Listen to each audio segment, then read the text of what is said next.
You have questions? We have answers.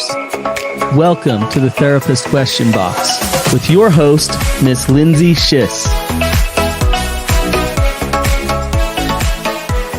Welcome back to another episode of the Therapist Question Box, where we are not afraid of your toughest questions. So ask away. Today I have with me Kathy Kinghorn, who is partner and LCSW therapist extraordinaire, all the things. So Kathy, thanks for being with us this morning. Great to be here. How are you feeling? You ready for Christmas? I think so. Thank goodness for gift cards. Right? I'll be honest. I actually thought that's like my least favorite question to be asked, because I'm thinking, no, I have like 4 more days. Why would anyone be ready? There's still days ahead. And then I went ahead and asked you. So there we go. Do what I got to do, starting out strong. So I'm glad. So gift cards are your friends. Yes, for sure. I love it. That's awesome. Well, good. This morning we are going to talk about a question that actually Kathy brought up to me. That was a question that she found in one of her sessions had been coming up with some couples. And we wanted to bring it up because we felt like it was a question that a lot of people might have. So I will go ahead and launch into it, and we'll go ahead and start. So the question is, I can't seem to have a meaningful conversation with my partner. When I try, they either shut down or get amped up, and I get defensive. We always end up going in circles. What can we do to communicate better? Again, I think this is something that is not uncommon. Would you agree? Absolutely. It comes up so often in therapy and just in life, right? We think, how did that go so south? I legitimately was just asking a question, is, what we on our side of the fence feels like. Yes, exactly. So let's talk about it first. Like, why are these conversations hard? Why do we avoid these conversations?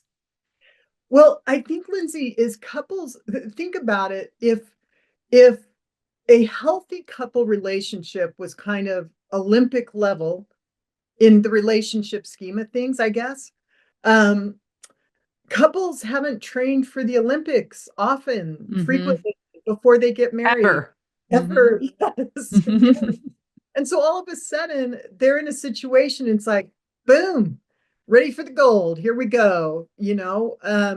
So what I would say is the number one reason that these kind of conversations are challenging is couples don't have enough information from meaningless conversations. Like, let's start, if you're gonna train for the Olympics and you're gonna be in the 100-yard dash, well, let's start with taking a light jog. That's where most couples are. Let's jog a little bit together and see what comes up. Oh, I don't even have the right shoes. I don't even know, is this the way you do it? I know nothing here. So when I say that, I mean, like, how do you show up in meaningless conversations? And that will give you so much information about how ready am I for a meaningful conversation. Good. Okay. So when you say, how do I show up in meaningless conversations? Can you tell me more about that? Saying like that there are maybe times where we don't even know how to have a meaningless conversation. Is that what you're trying to say? Yeah, because sometimes I'll have the homework assignment, so to speak, pick 3 topics that completely the outcome you couldn't care less about. I mean, it's just irrelevant. They're meaningless. They doesn't matter in any sort of scheme of things. Each of you just pick 3, and the thing to do is to let each other know, okay, we're going to some people put it in a cup, and they pull out the conversation starter. And the whole idea is, what do you notice about you as the question's asked? So maybe the meaningless topic is, maybe they're both animal lovers. And so they go, well, if you were in legislation, what laws would you put in place to protect animals? Neither one of them are looking for a political career. Right. So for them, that's what I mean by meaningless. It's like, this isn't really ever going to happen. And you pull it out, and this is where honesty, Lindsay, it always goes back to that. You pull it out and you read it and it's their question, right? What laws do you think you would put on the books to protect animals? And you go, okay, wow, I'm going to be honest here. I feel like you're trying to trick me on a topic that maybe I should have known something. I should have researched this. You know how much I love animals. I'm already getting anxious because I know nothing about the laws that are on the books. And it's just interesting information that you're anxious and defended about a no consequence conversation. So interesting. And also, wouldn't you imagine that maybe that person that feels anxious and defended, I mean, it would make me ask the question, well, why? Why?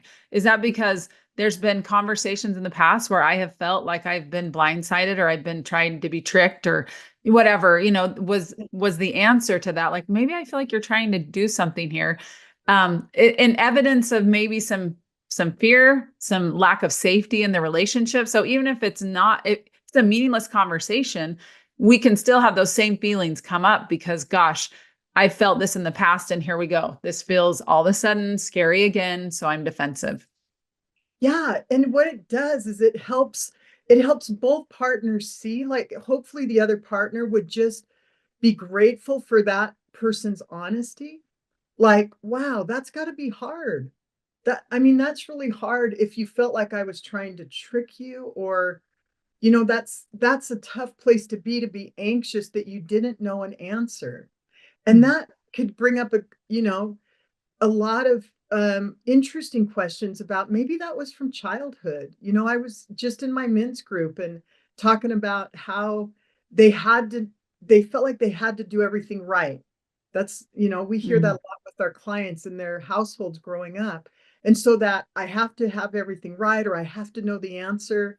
And you can really start drawing some kindness towards each other and even empathy when that person's just honestly reporting and being able to own, wow, maybe this isn't about us so much as it is about me. Mm-hmm. And that requires so much vulnerability and the willingness to say, maybe this is about me. I can't point the finger at you, but maybe I can say, maybe this is about me. And knowing or hoping that vulnerability is going to be held with Yeah. safety and that it's not going to be exploited and that it's going to be held gently. Like, as you're saying that it's really hard to be vulnerable in and of itself, but then knowing and trusting that our partner can actually hold that vulnerability and not exploit us for that is another level of trust that I think is also difficult, and maybe again difficult even in the meaningless conversations to actually say what's really going on for us. Yeah, it's so important. You know this, Lindsay, it's safety first with our brain. It's safety first with our brain. So if that was a meaningful conversation, immediately, whatever the content would have been, it's not the content. The Yep. story changes immediately. And so it's important to, when you have the whole reason for a meaningless conversation isn't about the topic, it's about the felt experience in it. Yep. And for the other person to be able to say, when you read that question, I could hear in your tone, you shifted, your body language was different. To be honest, I got tense. I thought I did the question wrong, and Kathy just said meaningless, and I really was thinking, so Mm-hmm. you can just see each other in that moment, just in that moment, and the human frailties that we have, and the insecurities that we have, and the desire to come together, but recognizing, maybe we just don't, maybe we just don't have the skills yet. It's a yet thing. We can get these skills, but maybe we don't have all of them yet. But the beauty of these, what I call meaningless conversations, is they can create vulnerability, empathy, and they can create just enough space to go, hey, we're both trying here. And it's way harder than I ever imagined that it was for you. I thought you were doing this to be mean or to, get back at me or whatever. But now I'm seeing this is real. This is it's hard for you. It's nothing about me, you know? It's a Yes. it's a great way to have a mirror kind of there in a loving way and to see that willingness to try. Yes. The willingness to try. And also, like, it doesn't feel quite as personal then. It doesn't really feel like, oh, okay, it's not all about me. Like the willingness to try. So, you talked about the meaningless conversations. What happens when we try to attempt? So, we try to do the meaningless conversations and we realize, okay, maybe we need some work around meaningless conversations, right? But again, recognizing those meaningful conversations where stakes are high, maybe there's opposing viewpoints, that emotions get involved. Tell us more about and what I want to begin with is safety, because you talked about like if we don't have safety, we can't even begin. And I would agree with that. So, how do we create safety when we know there's a high stakes conversation? One way to do it is, again, and I think we're a broken record a little bit on this, Lindsay, but it starts with honesty.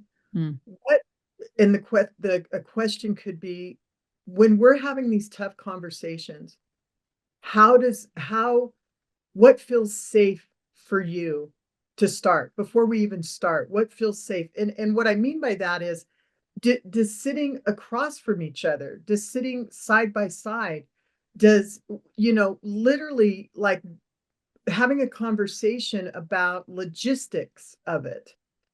Like sometimes people, one person goes, well, we don't have any time to talk until it's night. And the other person goes, I'm exhausted. That's the worst time. And I feel like you're just doing it on purpose so I don't get sleep.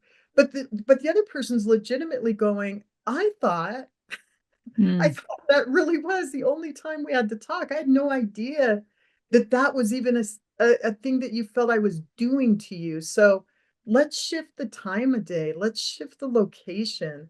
Does it feel better if we're, in some way touching, like, knee to knee or holding hands? Or does it feel like you need just a little separation because your system gets anxious real easy? mm. And really dive into the prep work of it. Yeah. And one of the things you said that I think is interesting is the conversation is happening late at night. The other partner doesn't even know it's a problem. And sometimes there's a narrative in our brain that we're like, oh, they must be doing this on purpose. They don't want me to be as awake or alert or whatever. It's a convenient time for them. Whereas really, that narrative could just be the story in our head versus actually what's really going on. So to get curious about the way we think about that, like, wait a minute, maybe that's actually just me assuming that and it's not my partner having malicious intent, right? But sitting in that place of curiosity of self, like, oh, wait a minute, what's coming up for me? Oh, I have a story in my mind that is about that.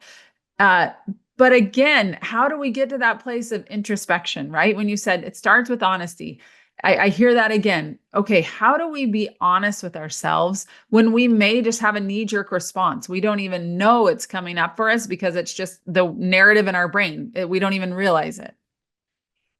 One way is um even if the other person's what their experience is with you, that you don't agree with it, accept that they're being honest. Let me give you an example of that. Had a couple the other day, and she said, every time I try to talk to him, he thinks I want to argue. Mm, And I'm just trying to talk to him. And I said, but you know what? What if that's his experience? That anything that's a discussion that you don't know the answer to is anxiety raising. And in his view, it's going to be an argument. mm, Eh, I mean, if that's true for him, and then we checked it out and he says, yeah, it just feels like it's all okay. Now he's got some work to do, right? We can still have a tough conversation and feel like the other person is, um, instead of debating and kicking around ideas, they're starting from a place of argument. He can say, I feel like that's what you're doing. And then that gives you an opportunity to say, my approach is way different than yours. I get that. I am like firing questions, ready to go, have an mm, opinion. That's how I roll. So How do I help? I want you to know I believe you. I believe you that you feel like I'm trying to argue. How do I make some kind of shift that might help that? Mm. The onus really is on him to go, I think just saying it out loud, maybe just saying it out loud that I have that it is about styles. Your style is way different than mine. I have an internal processor and yours is completely external. And so Yes. expecting those different styles as not an attack, but more just styles, you know? Mm. Yes, that's such a great reminder that these can be just styles. They're not actually often intentional. And often in a partnership, both parties want to connect. Both parties want to understand what's going on. But when we can look at it like, okay, maybe it's not intentional, then it maybe puts some of that defensiveness and kind of that guard that we have up, and maybe brings that down a little bit. So tell me this, what are common signs that a couple is moving towards an unproductive cycle? Like that they're caught back in their cycle again. Here we go again. What are common signs? And what do we do about it? If it feels familiar, it's probably if you're in an unhealthy place and anything feels familiar, like how the conversation started or where it started, it's probably wrong. Mm. So if it's familiar, it's probably wrong. If you're in an unhealthy place, right? So if one of you says, starts it and the other one's busy and trying to get things done, and hey, I have to have an answer. What do you want to do on this? It's like, well, then the other partner is going to get defensive. That's all familiar, right? Mm. So that's not going to be healthy. It's not going to be productive. So Okay. do something unfamiliar to make it healthy. Okay. So recognize those familiar patterns and recognize when it's time to maybe take a break. What do you, I mean, when I think about that, what does it look like, a break, when we go, oh, we're in a familiar pattern, it's not working. What are some practical strategies that you can say, okay, this is what a couple can do when you recognize we're getting into that familiar pattern without abandoning the conversation? Because sometimes that's what happens. Like, oh, you know what? Here we go again, and forget it. We're just going to go down the same path we've always been down. Name your pattern, whatever name you come up with. So it just reminded me because it's Christmas probably, but I had a couple name their pattern mistletoe. And so if Mm. we get into mistletoe and I can't even remember the backstory, it's probably a great one. But then they say it, hey, mistletoe. And they both agree, if that's said, conversation done. The conversation is done. And then you both have something to work on, not just one or the other. You Mm. do. And you know what the other one's working on during that time. It's like, let's say one person gets defended and their voice really escalates. And they know that's a challenge for you. When their voice escalates, it's a real challenge for you. It's not bothering them at all. They don't feel like it should be a problem, but it's a challenge for you. So Mm. they might be working on, I'm going to, take 10 minutes. I'm going to do some deep breathing. I may even call a trusted friend that knows, that's in this with us, that I'm just going to say, hey, I need to help myself calm down. And then I'm going to remember what I need to give to the conversation. Mm. To move towards this relationship, I need to lower my voice. That's the way that helps my partner. And I have a responsibility to put something back into the relationship right now. I like that. And often it's really not the conversation. It's ego, it's pride, it's pain, it's safety.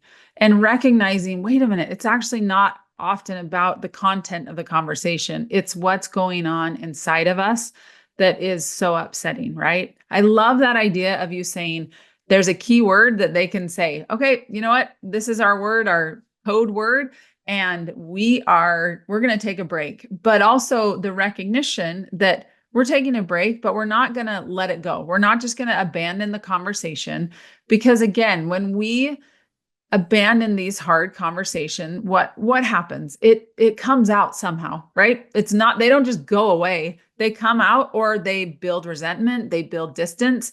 So how did did this couple that you're referring to, did they have a plan to come back and re-engage? What did that look like?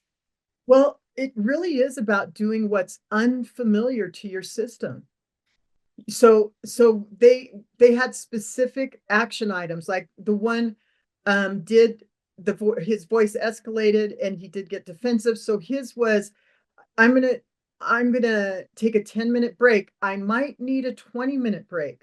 Mm. At the end of 10 minutes, I'm gonna text you and say I need 10 minutes more. That's unfamiliar. That's not I'm out. That's familiar. I'm out and I'm leaving. The unfamiliar is I'm taking a 10-minute break. I may need 20, and then a text. So, and then coming before they come back, committing another unfamiliar place, committing to what am I going to give to this relationship? Not worry about what I'm getting. What am I going to give? Mm. Because couples, the other problem is that couples get into, I have to win this argument. I Mm-hmm. have to win. I have to be seen right now. I have to be heard right now. My point is valid. I have ran it in my head. I know I've nailed this. And if you get into that, I need to win. That's a familiar place. And it needs to be broken and go, okay, wait a minute. What if this is just about understanding? What if this is checking into our skill set and going, you know what? We don't have the skills yet for this. We need to find a trained therapist, or we need to figure out the skill level we're at and meet ourselves there. Mm. Give ourselves the grace of going, where am I really at? Is this a skills problem? You know, is that really what it is? Or am I honestly out of the marriage and I just don't want the other person to I don't want to acknowledge that to the other person. So, Mm. you know, there's lots of different things, like you mentioned too, Lindsay, that could be that bring unhealthiness to the situation. Um, and so it really is about going, how do I, how do I allow myself to see and understand the other person? How do I stop and say, wait a minute, I'm doing something really familiar right now? And how do I allow grace for myself and the other person? And how do we get to those questions?